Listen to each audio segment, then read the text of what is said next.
दोस्तों इस वीडियो पे बायोलॉजी का एक ऐसा क्वेश्चन हम समझने वाले हैं जो कि बोर्ड पेपर में हमेशा पूछा जाता है। और टॉपिक है आपका हर्षे तथा चेज का प्रयोग। आपने देखा होगा भैया डीएनए के बारे में तो आपका बायोलॉजी में क्वेश्चन बनना तय है। तो यहाँ पर एक ऐसा ही क्वेश्चन आता है कि डीएनए एक आनुवांशिक पदार्थ है। ये किसने प्रूव किया था, यानी किसने सिद्ध किया था? तो हर्षे और चेज नामक ये दो वैज्ञानिक थे।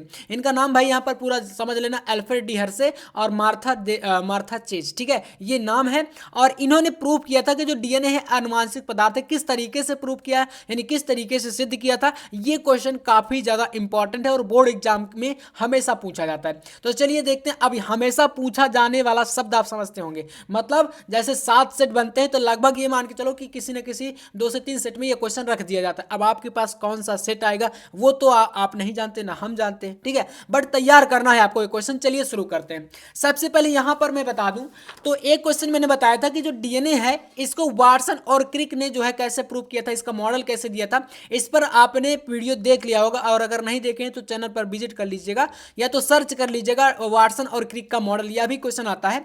इसमें जो वाटसन और क्रिक ये दो वैज्ञानिक थे, इन्होंने ये बताया था इस तरीके का जो द्विकुंडलित डीएनए का मॉडल है, इस मॉडल को प्रस्तुत किया था। अब इसमें इस मॉडल में आपका डीएनए प्रूफ होता है कि भाई यहां पर इसमें आपका फास्फेट समूह, शर्करा, इसके अलावा नाइट्रोजनी क्षार, जो भी यहाँ पर बेस वगैरह है, सारी चीजों को उन्होंने बताया कि ऐसे ऐसे करके ये डीएनए बना होता है।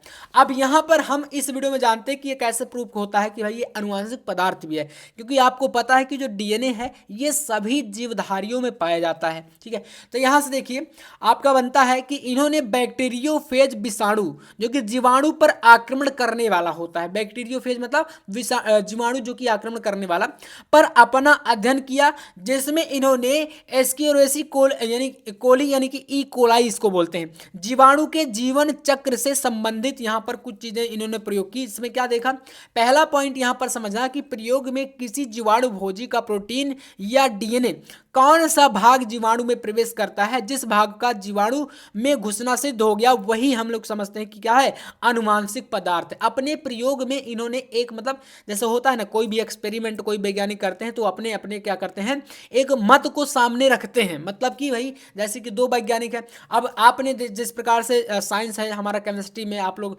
फिजिक्स में पढ़ते हैं कि बहुत सारे एक्सपेरिमेंट होते हैं, है ना, आपने ऐसे करके देखा कि भाई वैज्ञानिक अपने अपने मतों को रखते हैं और जिसका भाई साहब ज्यादा सही हो गया वही मान लिया जाता है कि हाँ ये प्रूफ हो गया। तो ये पहला पॉइंट उन्होंने बताया कि प्रयोग में किसी जीवाणु भोजी का जो प्रोटीन है या डीएनए का कौन सा भाग जो जीवाणु में प्रवेश करता है, जिस भाग का जीवाणु में घुसना सिद्ध यानी प्रवेश करना सिद्ध हो गया वही अनुवांशिक पदार्थ है। ये फर्स्ट पॉइंट है। दूसरा इन्होंने बताया कि प्रयोग के लिए T2 जीवाणु भोजी का चयन किया गया। ठीक है, अब इसी के अंतर्गत इस तरीके से आप कर ले। तो इसके बाद यहां से आपका डीएनए अनुवांशिक पदार्थ है कैसे, इसमें आपने एक प्रयोग और देखा होगा। इन्होंने तो भाई हर्षे और चेज ने बता दिया, लेकिन इससे इस टॉपिक से रिलेटेड यानी इससे संबंधित जितने भी टॉपिक है वो सब आपको समझना है। तो यहां पर एक था भैया ग्रिफिथ का रूपांतरण प्रयोग। ठीक है, इन्होंने कैसे कहा तो यहां पर इसको भी थोड़ा सा देख लीजिएगा। इन्होंने क्या किया, ग्रिफिथ का रूपांतरण प्रयोग, इन्होंने स्तनधारियों में न्यूमोनिया रोग उत्पन्न करने वाले जीवाणु जिसको बोलते हैं न्यूमोकोकस या डिप्लोकोकस, क्या बोलते हैं, न्यूमोकोकस या डिप्लोकोकस, न्यूमोनी पर अपना प्रयोग किया। इसमें इन्होंने जीवाणु भोजी के स्थान पर यहाँ पर यस स्ट्रेन और आर स्ट्रेन ये दो लिए थे और चूहों पर अपना प्रयोग इन्होंने किया था। ये था भैया ग्रिफिथ का रूपांतरण प्रयोग। इन्होंने भी प्रूव करने का जो है मतलब प्रयास किया कि डीएनए जो है अनुवांशिक पदार्थ है। इसी में एक और आता है एबेरी मैकियाल्ड व मैकार्टी का प्रयोग। ठीक है, यस इसमें भी आपका यहाँ पर थोड़ा सा चीज़ें हैं जो कि आपको इस तरीके से यस स्ट्रेन और आर स्ट्रेन लेकर के यहाँ पर जीवाणु भोजी को और मिला करके डीएनए अनुवांशिक पदार्थ है या नहीं इसको सिद्ध करने का इन्होंने प्रयास किया था, जिसमें प्रोटीन और कार्बोहाइड्रेट दोनों का मिश्रण था। और इस प्रकार से इन्होंने इसमें भी इन्होंने भी प्रयोग सिद्ध किया था। एक क्वेश्चन इसी में और बनता है और वो है आपका चार गाफ का नियम। आपने शायद बायोलॉजी में इसको कहीं ना कहीं जरूर देखा होगा कक्षा 12वीं में, और अगर नहीं देखे हैं तो आज देख लो, बाकी हाँ इसको तैयार जरूर कर लीजिएगा। चलिए चार गाफ नियम क्या था भैया, तो इसमें भैया चार गाफ नामक वैज्ञानिक थे, है ना, ये नाम क्या है, चारगाफ वैज्ञानिक का नाम। चारगाफ नामक वैज्ञानिक ने डीएनए में शर्करा, फास्फोरिक अम्ल तथा विभिन्न प्रकार के प्यूरिन तथा पिरीमिडीन की मात्राओं का तुलनात्मक अध्ययन किया तथा प्राप्त परिमाण के आधार पर कुछ तथ्य प्रतिपादित किए। इसे चारगाफ नियम कहते हैं। समझ में आया? यानी कि इन्होंने, एक वैज्ञानिक थे चारगाफ नामक, जिन्होंने डीएनए में जो शर्करा, आपको मैंने बताया कि जो डीएनए हमारा है इसमें आप देखोगे एडेनिन, थाइमिन, ग्वानिन, साइटोसिन, ये चार इसमें क्या होते हैं, क्षार पाए जाते हैं, बेस होते हैं। अब यहाँ पर पी से मतलब फास्फोरस और यहाँ पर आपका ये एस मतलब शर्करा, जिसमें आपको पता है डीएनए में डीऑक्सीराइबोज नामक शर्करा पाई जाती है। तो ये शर्करा और इसमें लेकर के इन्होंने क्या किया कि डीएनए के शर्करा और फास्फोरिक अम्ल यानी कि पी तथा विभिन्न प्रकार के जो प्यूरिन तथा पिरीमिडीन मात्रा, यहाँ पर आपको मैंने बताया ना जो क्षार होते हैं, प्यूरिन और पिरीमिडीन मात्राएं, यही है एडेनिन, थाइमिन, ग्वानिन, साइटोसिन, इनको लेकर के इनकी मात्राओं का तुलनात्मक अध्ययन किया तथा प्राप्त परिमाण के आधार पर कुछ तथ्य प्रतिपादित किए। इसको चारगाफ का नियम कहते हैं। इस नियम के अंतर्गत इन्होंने क्या क्या चीजें बताई तो वो देख लीजिए। थोड़ा सा पहला पॉइंट है, डीएनए अणुओं में प्यूरिन अथवा पिरीमिडीन अणुओं की संख्या हमेशा समान होती है। यानी कि जो डीएनए अणु होते हैं इसमें प्यूरिन और पिरीमिडीन अणुओं की संख्या हमेशा इक्वल मात्रा में रहेगी, यानी बराबर मात्रा में रहती है। ठीक है, तो ये हो गया। इसके बाद देखिए दूसरा है, डीएनए अणुओं में डीऑक्सीराइबोज शर्करा तथा फास्फोरिक अम्ल की अणुओं की मात्रा बराबर होती है। डीऑक्सीराइबोज जो शर्करा होगी, मतलब भैया ये आपके एक एकांतर क्रम में उपस्थित होते हैं, जैसे पी हो गया फिर एस, पी फिर पी फिर एस, फिर पी फिर एस, ऐसे एकांतर क्रम में फास्फोरिक अम्ल और शर्करा, फास्फोरस और शर्करा एकांतर क्रम में रहेंगे, मतलब ये इक्वल मात्रा में भी रहते हैं, मात्रा भी इनकी क्या रहती है, बराबर रहती है। इसके बाद एडेनिन की मोलर मात्रा यहाँ पर बताया गया कि थाइमिन के बराबर तथा साइटोसिन की मात्रा ग्वानिन के बराबर होती है, क्योंकि मैंने बताया कि एडेनिन थाइमिन के साथ आपका डबल बॉन्ड और ग्वानिन साइटोसिन के साथ आपका ट्रिपल बॉन्ड यहां पर बनाता है। इस डायग्राम में आप देख सकते हो, ए आपका टी के साथ डबल बॉन्ड और जी आपका सी के साथ ट्रिपल बॉन्ड बना करके जुड़ा रहता है। कुछ इस तरीके से आपका ये पूरा का पूरा चारगाफ का नियम है और यही आपका डीएनए का जो है मतलब अनुवांशिक प्रयोग भी है। और इसमें बहुत सारे टॉपिक है जो कि मैंने पूरा आपको बताया कि भाई किस टाइप से क्या क्या चीजें होती हैं। इसके अलावा वाटसन और क्रिक ने ये मॉडल दिया था, इनके बारे में आपने पढ़ लिया होगा, इन्होंने क्या बताया था वो भी चलो मैं थोड़ा सा बता देता हूं।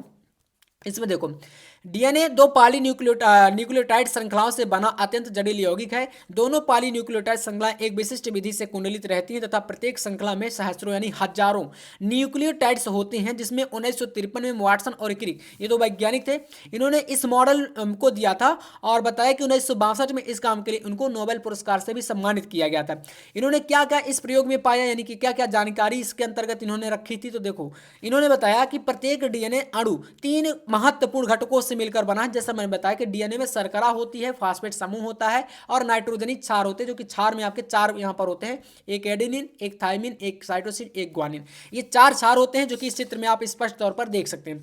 फिर इन्होंने अपने प्रयोग में और कुछ चीजें बताई, जैसे कि इन्होंने बताया कि डीएनए का अणु 2 पॉलीन्यूक्लियोटाइड्स का बना होता है, जिसका व्यास लगभग 20 एंगस्ट्रॉम होता है, यानी कि 3' और 5', ये 2 पॉलीन्यूक्लियोटाइड श्रृंखलाएं हैं जो कि एक दूसरे के ऊपर लिपटी रहती हैं और इन दोनों के बीच का व्यास होता है 20 एंगस्ट्रॉम। ये इन्होंने बताया था, किसने बताया था, तो वाटसन और क्रिक ने अपने मॉडल में बताया था। दूसरा पॉइंट यहां पर आता है, प्रत्येक पॉलीन्यूक्लियोटाइड में फास्फेट तथा शर्करा समूह एकांतर क्रम में जुड़े होते हैं, अर्थात फास्फेट समूह एक तरफ की शर्करा 5' तथा कार्बन जो होता है 5' कार्बन तथा दूसरी तरफ की शर्करा 3' कार्बन से जुड़ा रहता है। आप यहां पर देखो, ये आपका 3' है, ये 5' है, इसमें आपका P होता है, P के साथ S होता है, S के साथ, ऐसे करके कार्बन के साथ ये जुड़े होते हैं। ये आपकी श्रृंखला ऐसे चलती है और इसको प्रूव करने वाले वैज्ञानिक थे वाटसन और क्रिक। दूसरा मॉडल के बाद इन्होंने तीसरा पॉइंट इसमें सर्च किया था और बताया था कि दोनों पॉलीन्यूक्लियोटाइड श्रृंखला नाइट्रोजन क्षार द्वारा जुड़े होते हैं, जिसमें एडेनिन थाइमिन के हाइड्रोजन बंध से 2 आबंध और ग्वानिन साइटोसिन के साथ 3 आबंध बना के जुड़ता है। यही चीज मैं आपको बता चुका हूं कि एडेनिन थाइमिन के साथ डबल बॉन्ड और ग्वानिन साइटोसिन के साथ ट्रिपल बॉन्ड। यहां पर पूरे में आप देख लो हर जगह ऐसा ही देखने को मिलेगा जितनी भी डीएनए की श्रृंखला होती है। तीसरा पॉइंट इन्होंने बताया था कि डीएनए अणु में 10 नाइट्रोजन क्षार के बीच की दूरी लगभग 34 एंगस्ट्रॉम होती है। मतलब भैया इन्होंने बताया कि अगर एडेनिन थाइमिन ग्वानिन साइटोसिन इस प्रकार से चलते हुए आओगे आप इसकी लंबाई में, तो जब तक 10 यहां पर क्षार नहीं कंप्लीट हो जाते तब तक की लंबाई आपकी 34 एंगस्ट्रॉम नहीं होगी। जाएंगी, यानी कि 34 एंगस्ट्रॉम के बीच में ही आपका ये इतना जो है 10 क्षार आ जाता है। तो ये प्रूव किया था इन्होंने, और इसी को हम बोलते हैं वाटसन और क्रिक का मॉडल। काफ़ी इंपॉर्टेंट है, इसको कर लेना है आपको। और ये डायग्राम बनाना सीख लेना डीएनए का, जो कि मैंने आपको बताया इसको पूरा अच्छे तरीके से। इसके बाद 4 ग्राफ का एक नियम है, और एक आपका इसी में आता है भैया जो मैंने बताया, हार्से तथा मार्था चेज का प्रयोग। तो इस तरीके से ये 2 से 3 टॉपिक मैंने इस वीडियो में बताए हैं, जो कि काफ़ी इंपॉर्टेंट है, हमेशा ये बायोलॉजी में आते हैं। कर लीजिएगा तैयार, बहुत इंपॉर्टेंट। बाकी हाँ, ऐसे टॉपिक के लिए सब्सक्राइब कर लेना इस चैनल को। मिलते हैं नेक्स्ट वीडियो में नेक्स्ट टॉपिक के साथ, तब तक के लिए जय हिंद, वंदे मातरम।